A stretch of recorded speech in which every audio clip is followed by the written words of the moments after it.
12 sons. A single man fathered 12 sons, and from those 12 sons 12 tribes were born, and from those 12 tribes an entire nation was born that changed the history of humanity forever. But here is what no one tells you. Of those 12 tribes, 10 simply disappeared. They vanished. They were swallowed by history as if they had never existed. Entire empires were mobilized to destroy them. Kings signed decrees to erase them from memory, and most disturbingly, even today, more than 2,700 years later, no one knows for sure where they went. There are theories that place descendants of these lost tribes in Afghanistan, Ethiopia, Japan, and even among the indigenous peoples of the Americas. How is it possible for millions of people to simply evaporate from the map? And more importantly, why did God allow the nation he himself chose to be torn apart in this way? To understand what happened to the 12 tribes, we need to go back to the beginning. And the beginning is not an army, it is not a kingdom, it is not even a village. The beginning is a family, and a deeply dysfunctional family at that. We are around 1800 BC. The place is the land of Canaan, a narrow strip of land between the Mediterranean Sea and the desert, cut by mountains, valleys, and dry wadis. And in this land lives a man named Jacob. Jacob is the grandson of Abraham, the same one to whom God promised that his descendants would be as numerous as the stars in the sky. Genesis 22:17 records this promise. But looking at Jacob's life, you would never guess that a nation would come from him. Because Jacob's story begins with betrayal. Jacob deceived his own brother Esau to steal the birthright blessing. He deceived his father Isaac, who was old and blind, by pretending to be his brother. And because of that, he had to flee from home because Esau swore to kill him. Jacob spent 20 years away from his family, working for his uncle Laban, who, by a twist of historical irony, was just as deceptive as he was. Laban promised his daughter Rachel in marriage in exchange for 7 years of work. Jacob worked the 7 years, and on the wedding night, Laban swapped Rachel for her older sister Leah under the veil. Jacob woke up in the morning, married to the wrong woman. Genesis 29 narrates this episode with a cruel detail. The same man who deceived his blind father was deceived in the darkness, and it is exactly from this family mess that the 12 tribes are born.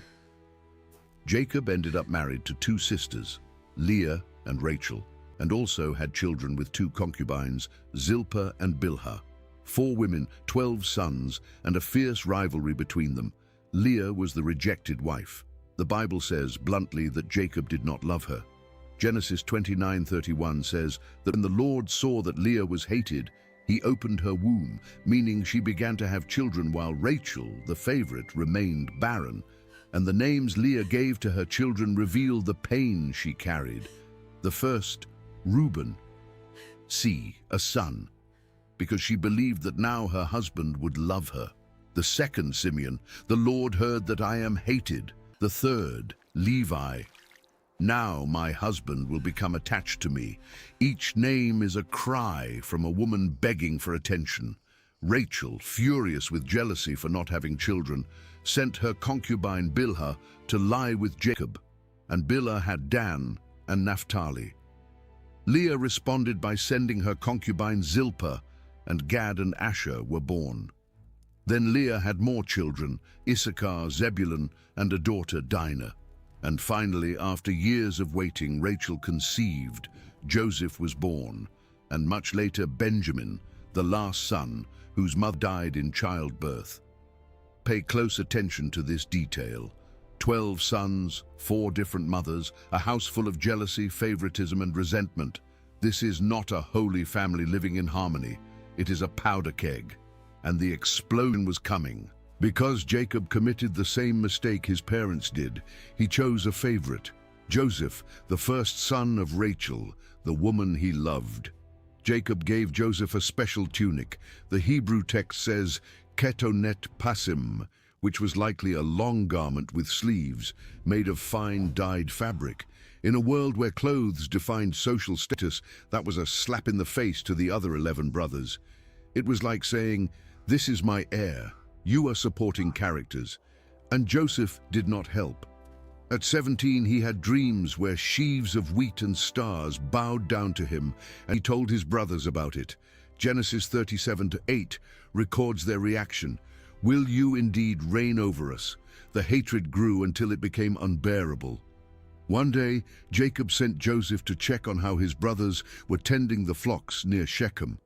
Joseph went, and when the brothers saw him coming from afar, that colorful tunic visible from miles away, they made a decision. Let's kill him. Reuben, the firstborn, convinced the others not to shed blood. They threw Joseph into an empty cistern, but while Reuben was away, Judah had another idea. Why kill our brother? Let's sell him. And that is what they did. They sold their own brother to Midianite merchants for 20 pieces of silver. Then they killed a goat, dipped the tunic in the blood, and took it to their father. "We found this. See if it belongs to your son." Jacob recognized it, and Genesis 37:34 says that he tore his clothes, put on sackcloth, and mourned for days. No one could comfort him. Now think about what just happened. The future patriarchs of the 12 tribes of Israel, the founding fathers of a nation that God chose to carry his covenant, they just committed human trafficking against their own brother, and they lied to their father. This is the DNA of the tribes. It does not start with glory. It starts with betrayal, envy, and goat's blood on a stolen tunic. If this shocked you, leave a like now so more people can know this story as it really is. Joseph ended up in Egypt, and what happened to him there is one of the greatest turnarounds in the Bible, from slave to governor of the most powerful nation in the world. But you probably already know that part. What matters here is what happened after. A brutal famine hit the entire region. Canaan dried up, the herds died, and Jacob's sons, desperate, went down to Egypt to buy grain. And there, without knowing it, they knelt before Joseph, who was now the second most powerful man in Egypt. The dream of the sheaves of wheat bowing down was fulfilled to the letter. Joseph revealed himself. There was weeping, reconciliation, and Jacob went down to Egypt with the whole family. Genesis 46:27 tells the exact number, 70 people, 70. Remember that number, because from those 70 people, millions will be born. This is where Jacob's family stops being a family and begins to become a people. They settled in the land of Goshen, a fertile region in the Nile Delta, abundant pasture, fresh water, rich soil, perfect for shepherds. And for a time, everything went well. Joseph had prestige, the family prospered, but Joseph died. And after him, a Pharaoh rose to the throne who did not know Joseph. Exodus 1:8 marks this turn with a short and devastating phrase, a new king who did not know or did not care what Joseph had done for Egypt. And what this Pharaoh saw terrified him, because the Hebrews had multiplied explosively. Exodus 1:7 says that the children of Israel were fruitful and increased abundantly and multiplied and waxed, exceeding mighty, and the land was filled with them, from 70 to hundreds of thousands in about 400 years. Pharaoh decided that this was a threat. If a war broke out, that massive population could ally with the enemy. So he did what empires always do when they fear a growing minority: slavery, forced labor, building store cities like Pithom and Ramesses, bricks of mud mixed with straw under the scorching sun of the Egyptian desert. And when that was not enough to contain the growth, came the most brutal order. Every newborn Hebrew boy must be thrown into the Nile. It is in this scenario of genocide that the tribes are forged, not in freedom, in captivity, not in temples, in construction sites. For 430 years, according to Exodus 12:40, the descendants of Jacob lived in Egypt. And during that time, something crucial happened. They stopped being a family and organized themselves by tribes. Each group of descendants of each son of Jacob maintained its identity, Reuben with Reuben, Judah with Judah, Benjamin with Benjamin. And then came Moses, the plagues, the Exodus, the night the angel of death passed over Egypt, and every firstborn died, except in the houses marked with the blood of the Lamb. The sea opened, and suddenly a people who only knew slavery are free in the Sinai desert, looking back and seeing the dust of the most powerful army on earth being swallowed by the water. But here is the problem no one mentions. You just freed between 600,000 and 2 million people. The number depends on the interpretation of Exodus 12:37, and threw them all into the desert. No city, no government, no law, no infrastructure, no stored food. It's like emptying an entire metropolis and dropping everyone in the middle of nowhere. How do you organize that? The answer is by the tribes, and it is in the Sinai desert that the tribal structure becomes official, military, and sacred. Numbers chapter 2 describes with surgical precision how the tribes camped around the tabernacle, the sacred tent that housed the Ark of the Covenant. It was not random. It was a military and religious formation at the same time. Judah, Issachar, and Zebulun to the east, in the vanguard position, and it is no coincidence that Judah, the royal tribe, was on the side where the sun rises. Reuben, Simeon, and Gad to the south. Ephraim, Manasseh, and Benjamin to the west. Dan, Asher, and Naphtali to the north. And in the absolute center of it all, the Levites, the tribe of Levi, who received no territory because their inheritance was God himself. They took care of the tabernacle, the sacrifices, the music, and the teaching of the law. Now notice something. I said 12 tribes, but I listed 13 names. This is because Joseph did not become one tribe. He became two. His sons, Ephraim and Manasseh, were adopted by Jacob on his deathbed in Genesis 48. And each received the status of a full tribe. And Levi, being the priestly tribe, was set apart and did not count in the territorial division. So the number 12 is maintained, but the composition changes depending on the context, military, territorial, or ceremonial. And here something fascinating enters. Numbers chapter 1 brings the first census in history recorded in the Bible. A military census counting every man over 20 years old fit for war.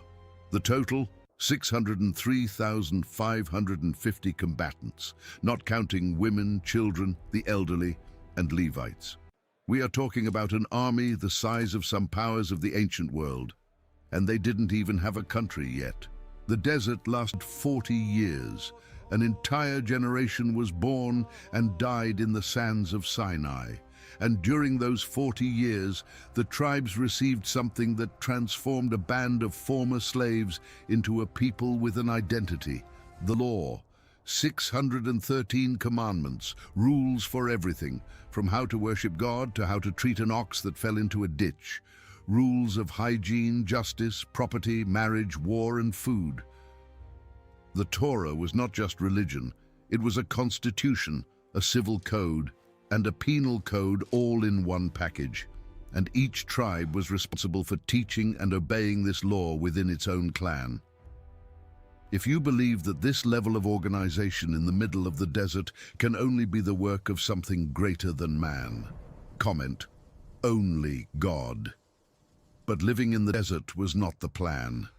The plan was Canaan, the land that God had promised to Abraham, Isaac, and Jacob, a land that, at that moment, was occupied by dozens of different peoples: Canaanites, Hittites, Amorites, Perizzites, Hivites, Jebusites, cities fortified with stone walls, armies with chariots and iron weapons, and the Israelites were still using bronze. Taking that land would not be diplomacy. It would be total war. Moses died before entering. Command passed to Joshua from the tribe of Ephraim, an important detail because Joshua was not from Judah. Military leadership was not in the tribe that would later be the royal tribe. This shows that at this stage, the tribes still operated as a confederation. There was no king. There was no capital. Unity came from shared faith and the law, and from a charismatic leader everyone respected. The conquest of Canaan began with Jericho, and Jericho was a test of faith disguised as a battle, because the military plan was not a military plan. It was a religious procession, marching around the walls for 7 days, blowing trumpets, and on the seventh day, shouting. Joshua 6 describes what happened. The walls collapsed. And here is an impressive archaeological fact. Excavations at Tel es-Sultan, the site identified as Jericho, found evidence of walls that collapsed outward, not inward. When an army knocks down a wall with battering rams, it falls inward. These fell outward. Archaeologists debate the dates and causes, but the pattern of destruction is unusual. After Jericho came Ai. After Ai, the southern campaign, then the northern campaign. Joshua chapters 10 to 12 list 31 defeated kings, 31. In a matter of years, the power structure of Canaan was demolished. And then came the most important moment for the tribes, the division of the land. Joshua chapters 13 to 21 detail, lot by lot, which tribe got which territory. And this division was not random. It reflected hierarchies, ancient promises, and even punishments. Judah received the largest territory, the entire southern mountainous region, including Hebron, the city where Abraham was buried, and extending to the Negev desert. It was the most numerous tribe and already carried the prophetic blessing of Jacob, who in Genesis 49:10 declared, "The scepter shall not depart from Judah." Translation: from this tribe, kings would come. Ephraim and Manasseh, the two tribes of Joseph, got the fertile heart of Canaan, the central hills with irrigated valleys and excellent agricultural lands. It was a recognition of Joseph's role as the savior of the family. Benjamin received a narrow but strategic strip between Judah and Ephraim, including the place that would one day be called Jerusalem. At the time, it was a Jebusite fortress called Jebus, and no tribe managed to take it. It sat there like a splinter on the map for more than 200 years. Dan received territory on the coast but could not conquer it. The Philistines were too strong, so part of the tribe of Dan migrated to the far north and took the city of Laish, renaming it Dan. Judges chapter 18 tells this story, and it is not pretty. It involved the theft of idols and the kidnapping of a priest. Simeon was embedded within the territory of Judah in the south.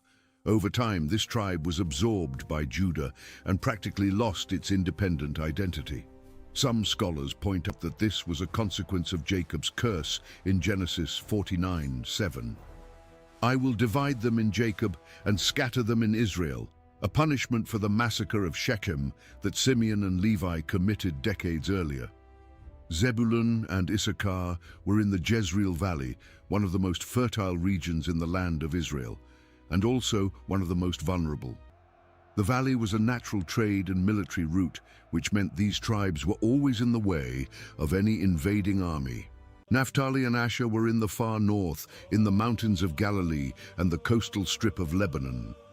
Gad and Reuben did something different from everyone else.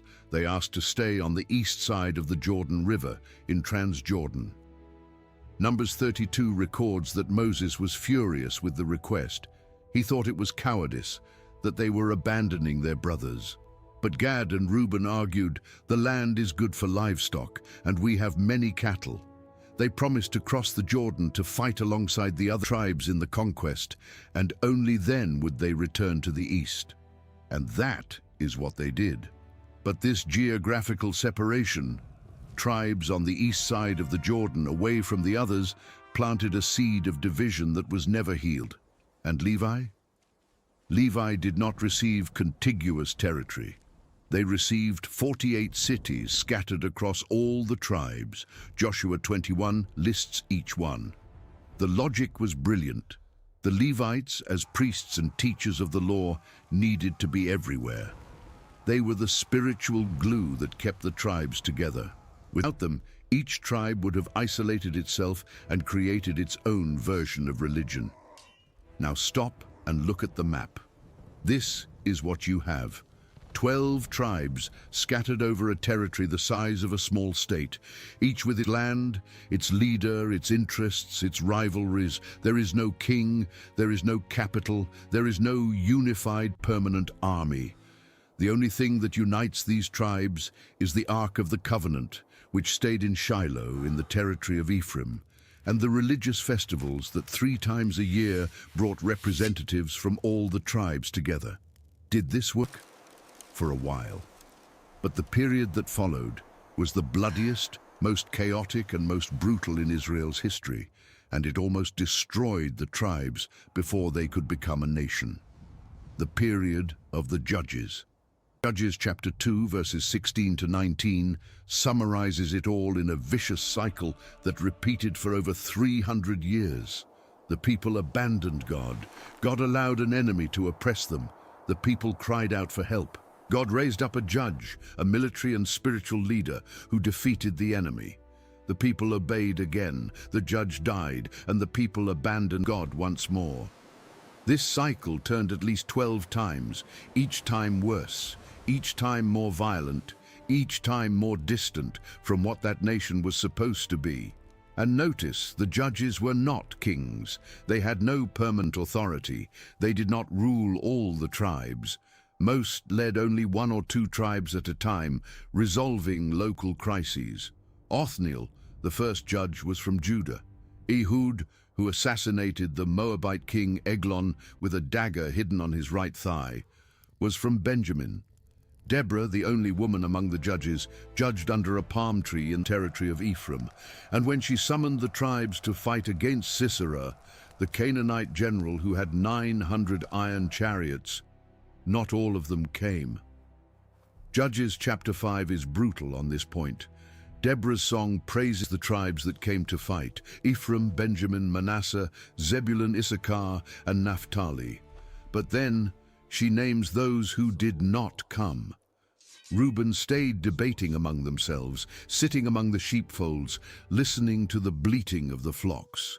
Gilead, that is Gad, stayed on the other side of the Jordan. Dan remained on the ships. Asher sat on the coast. It is a public denunciation sung in the form of poetry. Deborah is saying, while your brothers were dying on the battlefield, you stayed home counting sheep.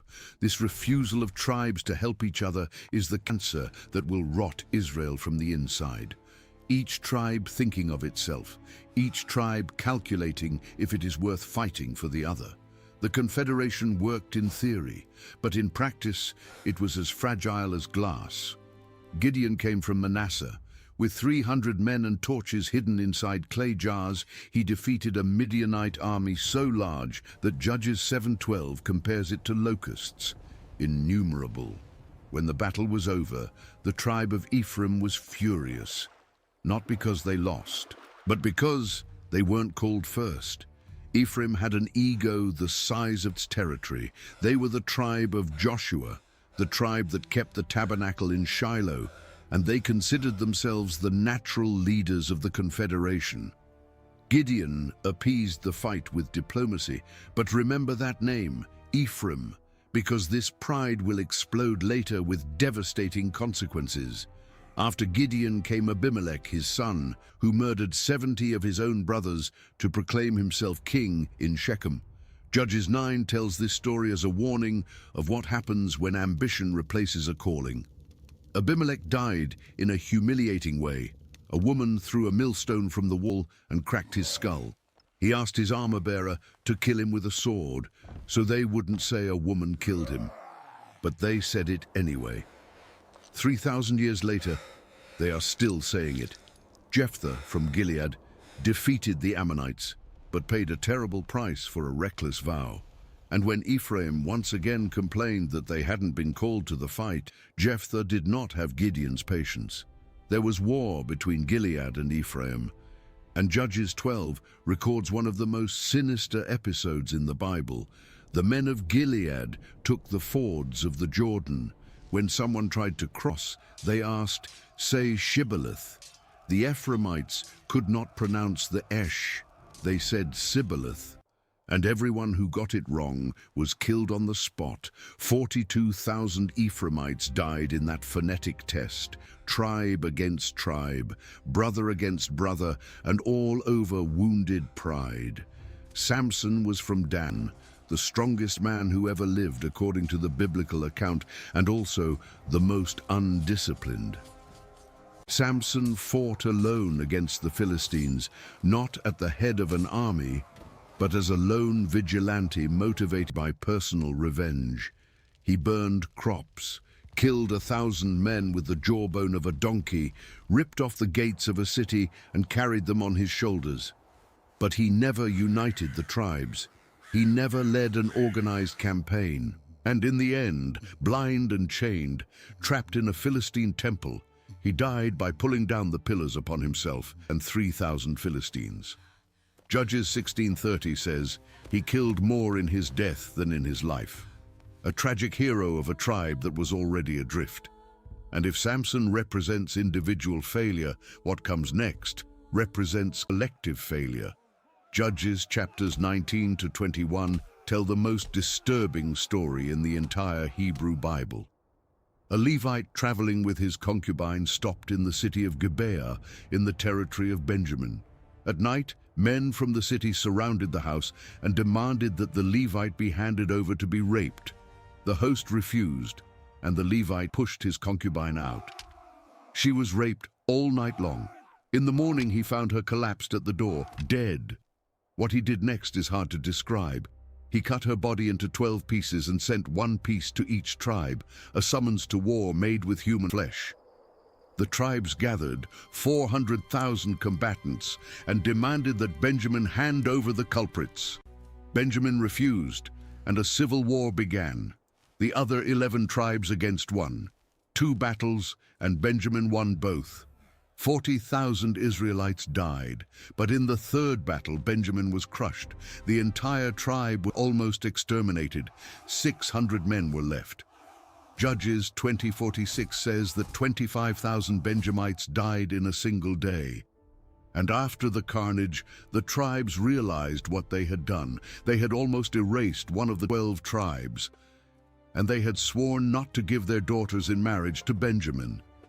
To save the tribe from extinction, they invented solutions that border on the absurd. They authorized the 600 survivors to kidnap women during a religious festival in Shiloh.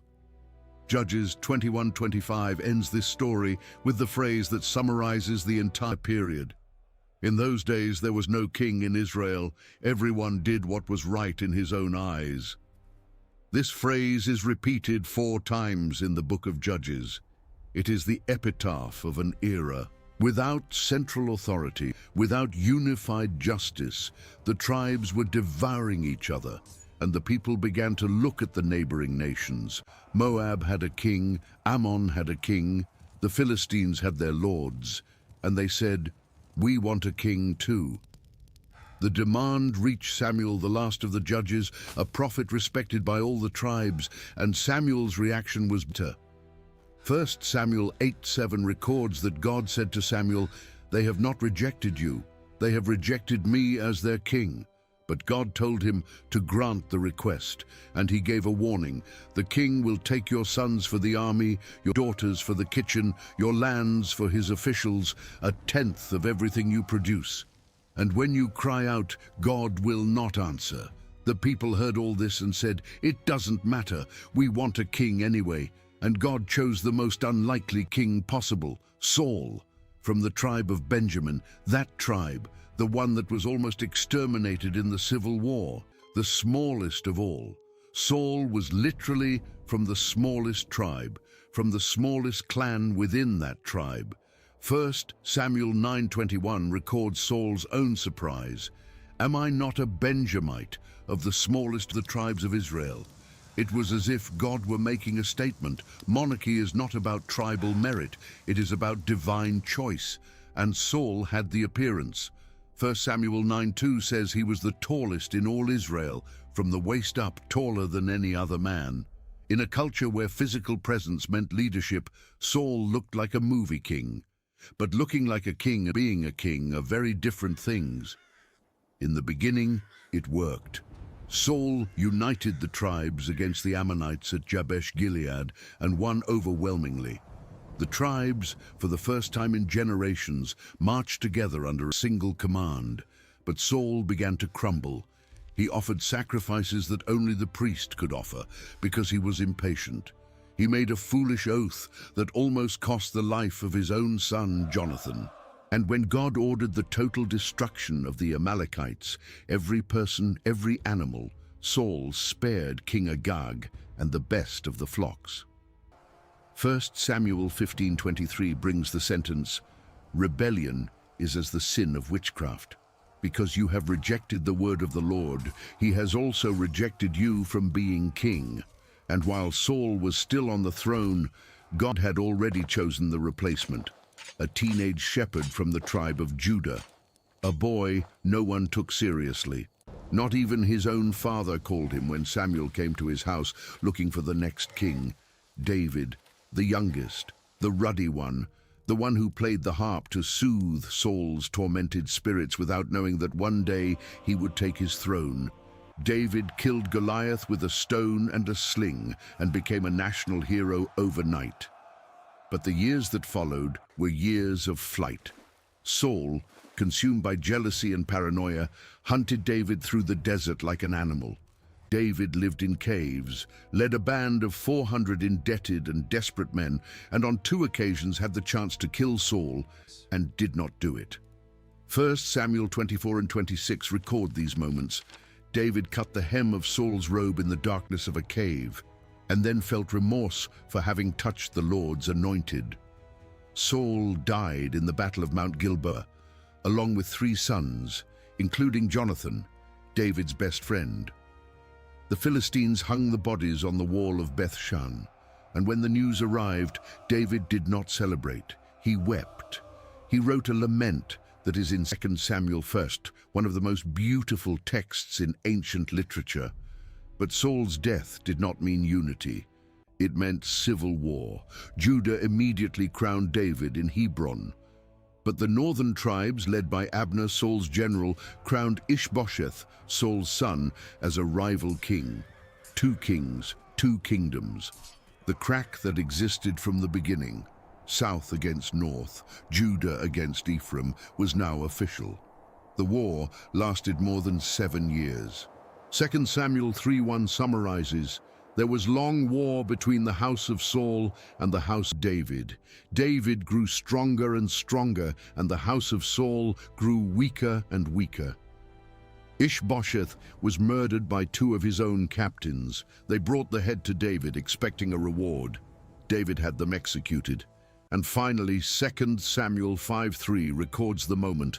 All the elders of all the tribes came to Hebron and anointed David as king over all Israel. He was 30 years old.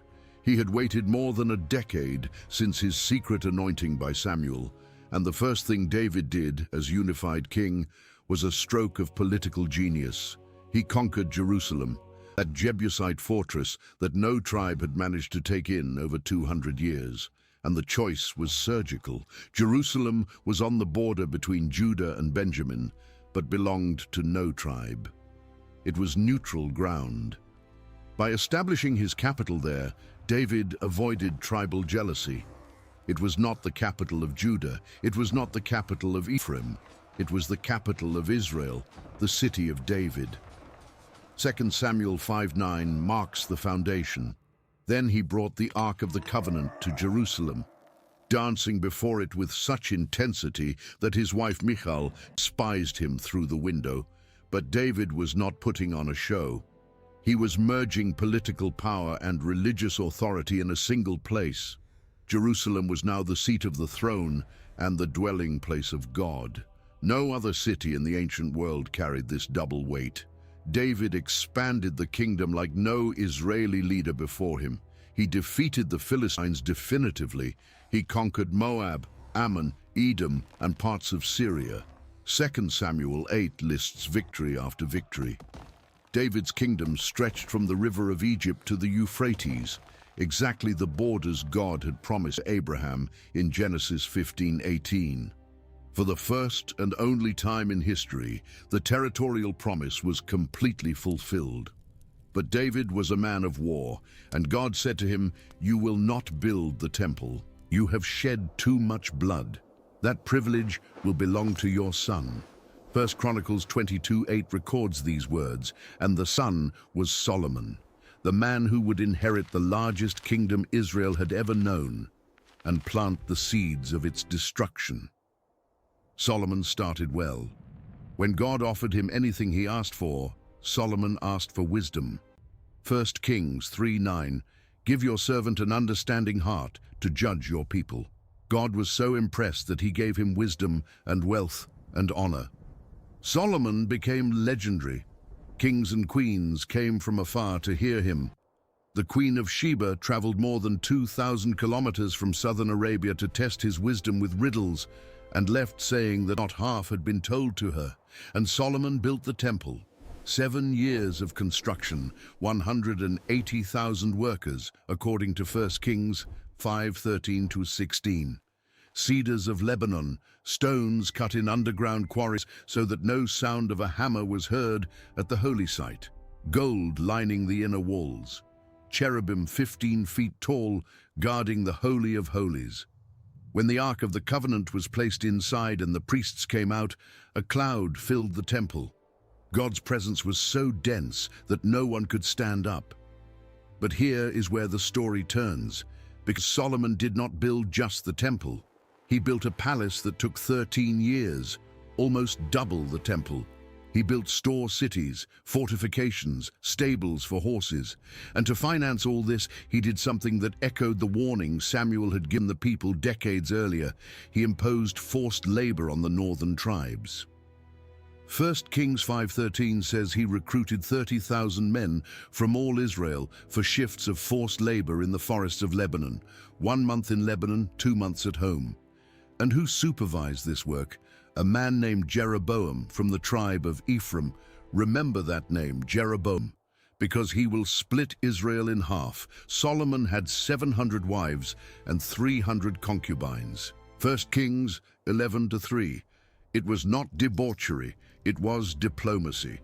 Each marriage sealed an alliance with a neighboring nation, but these women brought their gods.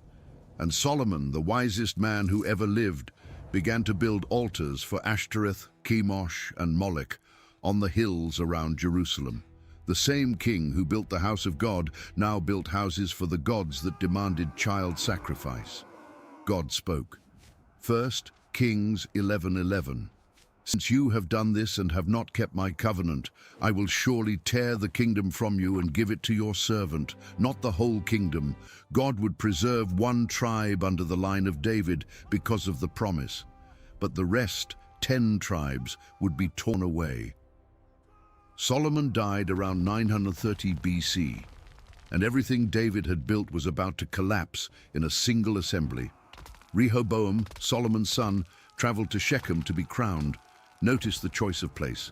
Not Jerusalem, Shechem, the heart of Ephraim's territory, the city where Abraham built the first altar in the Promised Land, the city where Joshua renewed the covenant.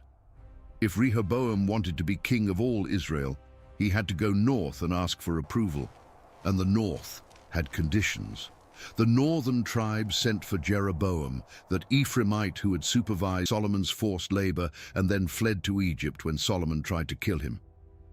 Jeroboam returned and stood before Rehoboam as the spokesman for the north. The request was simple. 1 Kings 12:4.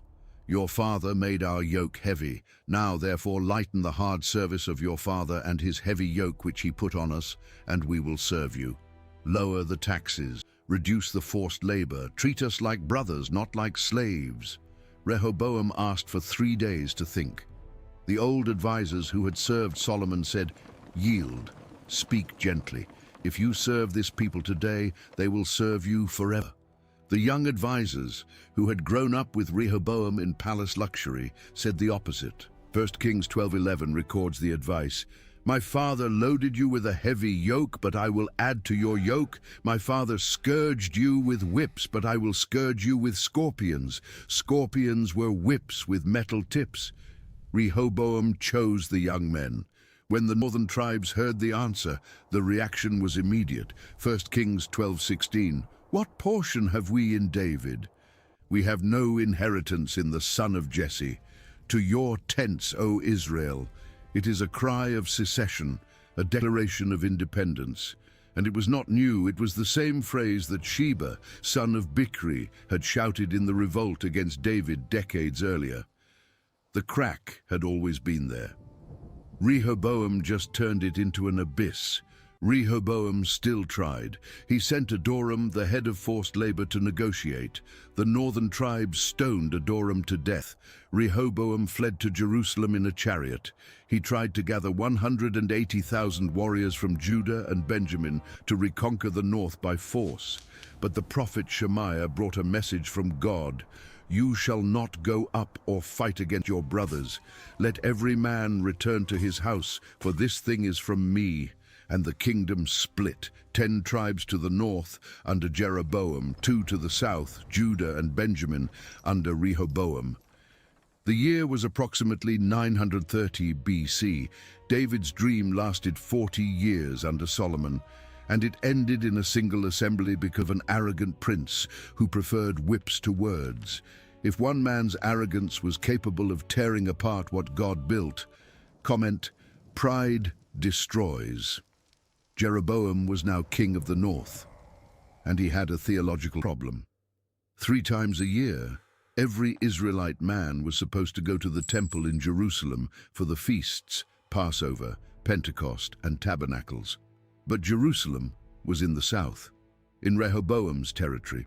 If the people of the north continued pilgrimaging to Jerusalem, political loyalty would eventually return to the house of David, and Jeroboam made the most destructive calculation in Israel's history. 1 Kings 12:28. It is too much for you to go up to Jerusalem. Behold your gods, O Israel, which brought you up out of the land of Egypt. He had 2 golden calves made. He placed one in Dan in the far north, another in Bethel at the southern end of his territory. He created priests from any tribe, not just Levites. He changed the date of the Feast of Tabernacles from the 7th to the 8th month. He built an entire alternative religious system. The phrase "made Israel to sin" appears linked to Jeroboam's name more than 20 times in the books of Kings. Every northern king after him is judged by the same standard. He walked in the ways of Jeroboam. He did not just divide the kingdom, he divided the faith. What follows in the books of Kings is a parade of instability in the north and relative stability in the south, and the numbers tell the story. The northern kingdom, called Israel, or sometimes Ephraim, lasted about 210 years. In that period, it had 19 kings from 9 different dynasties. No family managed to stay on the throne for more than 4 generations. 8 of these kings were murdered. 1 committed suicide. Violence was the mechanism of succession. Meanwhile, the southern kingdom, called Judah, lasted about 340 years. It had 20 kings, all from the line of David, a single dynasty for more than 3 centuries. There were terrible kings, like Manasseh, who reigned 55 years and filled Jerusalem with blood. But there were kings like Hezekiah and Josiah, who tried deep reforms. God's promise to David held the line of Judah, crooked, stained, but unbreakable. In the north, the most important dynasty was that of Omri. You have probably never heard of him. The Bible dedicates only 6 verses to his reign in 1 Kings 16, but Assyrian records called Israel the land of Omri for more than a century after his death. Omri did something that changed the geopolitics of the region. He built Samaria, a new capital on a hill bought for 2 talents of silver, strategically positioned, heavily fortified. Samaria would become synonymous with the northern kingdom. And Omri sealed an alliance with Phoenicia by marrying his son Ahab to a Phoenician princess named Jezebel. That name. If there is a name that carries more negative weight in the entire Bible, it is hard to find. Jezebel did not come alone. she brought 450 prophets of Baal and 400 prophets of Asherah. She brought an entire religion in her marriage dowry. Ahab built a temple for Baal in Samaria. 1 Kings 16:33 says he did more to provoke the Lord's anger than all the kings of Israel before him. And it was against Ahab and Jezebel that God raised up the most dramatic of prophets, Elijah. The confrontation at Mount Carmel is one of the most cinematic scenes in the entire Bible. Elijah against 450 prophets of Baal, 2 altars, 2 sacrifices. The God who answers with fire is the true God. The prophets of Baal danced, shouted, and cut themselves with knives from morning until afternoon. Nothing. Elijah mocked them. Cry aloud, for he is a god. Either he is meditating, or he is busy, or he is on a journey, or perhaps he is sleeping and must be awakened. Then Elijah soaked the altar with water, 12 jars, so much water that it filled the trench around it, and he prayed a single prayer. Fire fell from heaven. It consumed the sacrifice, the wood, the stones, the dust, and licked up the water in the trench. 1 Kings 18:39, the people fell on their faces and said, "The Lord, He is God. The Lord, He is God." But miracles do not change systems. Jezebel swore to kill Elijah, and he fled to the desert. The same prophet who faced 450 men now ran from one woman. In the desert, he asked to die. God did not rebuke him. He sent food and water and then spoke to him, not in the earthquake, not in the fire, but in a still, small voice. Elijah was not alone. God said he had 7,000 in Israel who had not bowed the knee to Baal. 7,000 in a kingdom of hundreds of thousands. The remnant was small, but it existed. And this idea of a remnant, a faithful group within an unfaithful nation, will become one of the most important doctrines of biblical theology. God was never without witnesses. Ahab died in a battle at Ramoth-Gilead. He had disguised himself so enemies wouldn't find him, but an arrow shot at random, the Hebrew text says in its innocence, without aiming at anyone specific, hit between the joints of his armor. Ahab bled slowly on the floor of the chariot. When they washed the chariot in the pool of Samaria, dogs licked the blood, exactly as Elijah had prophesied. Jezebel survived her husband for more than a decade, but when Jehu, anointed by a disciple of Elisha, rode to Jezreel to take the throne, Jezebel painted her eyes, arranged her hair, and looked out the window. She was not seducing, she was challenging. And Jehu looked up and shouted, "Who is on my side?" 2 or 3 eunuchs appeared at the window. "Throw her down." And they threw her. Her body hit the wall, blood splattered on the horses, and Jehu went in, ate and drank. When he sent for the body for burial, the dogs had already devoured everything except the skull, the feet, and the palms of the hands. 2 Race 9:36, exactly as Elijah had said. If this story is impressing you, leave a like for this video to reach more people. Jehu eliminated the entire house of Ahab. He killed Ahab's 70 sons in Samaria. Their heads were piled in 2 heaps at the city entrance.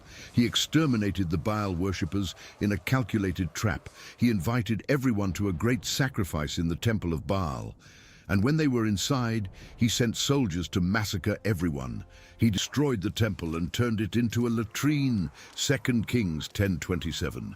But Jehu did not abandon the golden calves. He destroyed Baal, kept Jeroboam. He eliminated the foreign god, preserved the domestic sin, and the north continued to fall. After Jehu, 4 generations of his dynasty reigned, exactly what God promised as a reward for the destruction of Ahab's house. But each generation was worse. Jehu's grandson, Jehoash, stole the treasures from the temple in Jerusalem. His great-grandson, Jeroboam II, presided over a period of economic prosperity that masked total spiritual rot. It was during the reign of Jeroboam II that Amos prophesied. A shepherd from Tekoa in the south sent to the north with a message no one wanted to hear. "You crush the poor. You sell the righteous for silver and the needy for a pair of sandals. Your religious festivals make me sick. Your offerings empty noise. Amos 5:21-23. I despise your feast days. Take away from me the noise of your songs. But let justice run down like water and righteousness like a mighty stream. Hosea prophesied at the same time with a message different in form but identical in urgency. God told Hosea to marry a prostitute named Gomer. She betrayed him repeatedly. He sought her back. The whole relationship was a living metaphor. Israel was Gomer. God was the betrayed husband who insisted on loving. Hosea 11:8. How can I give you up, Ephraim? How can I hand you over, Israel? My heart churns within me. Even with judgment coming, God's heart was broken. If these words touched you, comment, God is faithful. Judgment came from Assyria, the most brutal empire of the ancient world. The Assyrians did not just conquer, they terrorized. They impaled prisoners alive. They flayed kings and hung their skin on the walls. And they had a policy of mass deportation that no empire before them had practiced on that scale. In 722 BC, after a 3-year siege, Samaria fell. Shalmaneser V began the siege. Sargon II finished it. 2 Kings 17:6 records.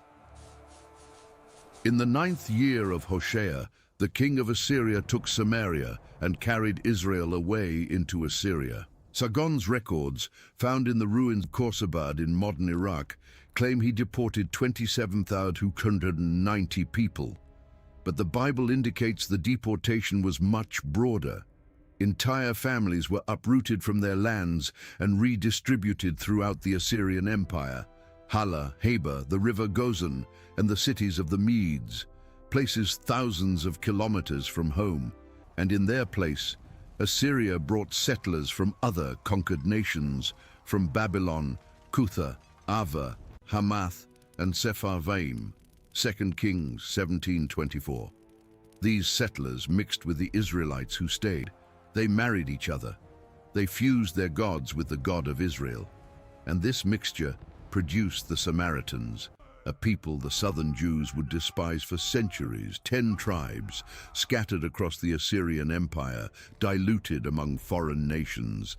This is the event that generated one of the greatest questions in history, the 10 lost tribes of Israel.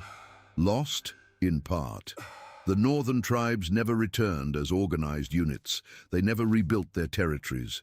Reuben, Simeon, Dan, Naphtali, Gad, Asher, Issachar, Zebulun, Ephraim, and Manasseh as political entities ceased to exist. But lost does not mean extinct. Individuals from all these tribes had already migrated south over the centuries. 2 Chronicles 15:9 mentions that people from Ephraim, Manasseh, and Simeon settled in Judah because they saw that God was with King Asa. 2 Chronicles 30:11 records that some from Asher, Manasseh, and Zebulun humbled themselves and came to Jerusalem for the Passover celebrated by Hezekiah. The blood of the 10 tribes did not disappear. It diluted into Judah. It mixed into the diaspora communities. It lost the tribal label, but not the Israelite identity. While the north was disappearing, Judah survived, but not by its own merit.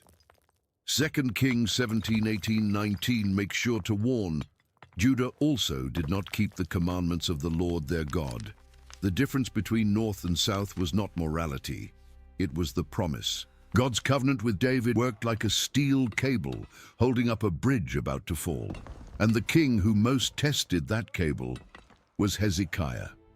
When Sennacherib, the Assyrian king, invaded Judah in 701 BC, after already having destroyed the north, he conquered 46 fortified cities of Judah.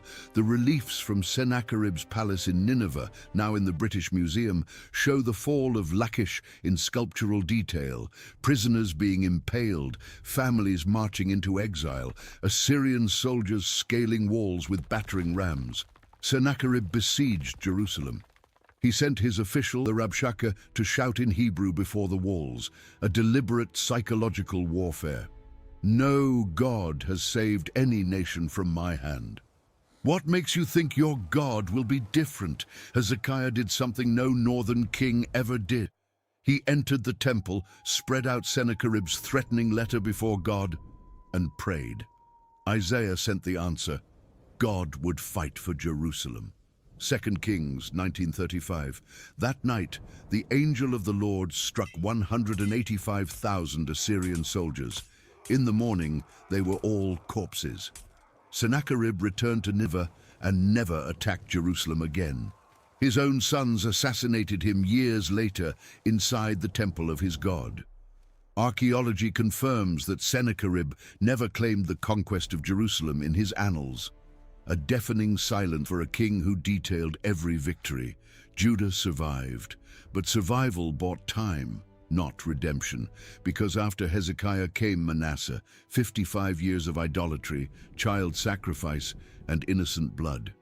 2 Kings 21:16 says he filled Jerusalem with blood from one end to the other, and after Manasseh came one last chance. Josiah ascended the throne at 8 years old. At 16, he began to seek God. At 20, he began to purify Judah from pagan altars. At 26, during a renovation of the temple, the high priest Hilkiah found something in the walls, the Book of the Law, probably Deuteronomy, possibly the entire Torah. The fact that the book had been lost inside the temple itself says everything about the spiritual state of the nation. When Josiah heard the words read aloud, he tore his robes, because the book described the curses that would fall on Israel if it disobeyed, and Judah had done every one of the forbidden things. The prophetess Huldah confirmed judgment would come, but not in Josiah's days because of his repentant heart. Josiah celebrated the greatest Passover since the days of Samuel. He destroyed altars, burned the bones of pagan priests, and tore down the sacred poles. 2 Kings 23:25 says that before him there was no king like him, who turned to the Lord with all his heart, and with all his soul, and with all his might. And after him no one like him arose. But Josiah died young, at 39, trying to block Pharaoh Necho in the valley of Megiddo. An arrow hit him, and with him died the last hope for reform. After Josiah, 4 kings, 3 sons and a grandson, reigned for a total of 22 years, each one worse than the last. And now the predator was no longer Assyria, which had fallen in 612 BC when Nineveh was destroyed. The new empire was Babylon, Nebuchadnezzar. In 605, he defeated Egypt at Carchemish and became the lord of the Middle East. In 597, he invaded Jerusalem for the first time and took King Jehoiakim, 10,000 captives, and all the treasures of the temple. Among the deportees was a young priest named Ezekiel and probably a teenager named Daniel. Zedekiah, the last king, was placed on the throne as a puppet, but he rebelled, and Nebuchadnezzar returned. In 586 BC, after an 18-month siege that caused famine so extreme that mothers ate their own children, Lamentations 4:10 records this, the walls of Jerusalem were breached. Zedekiah tried to flee at night through the plains of Jericho. He was captured. They took him to Nebuchadnezzar at Riblah.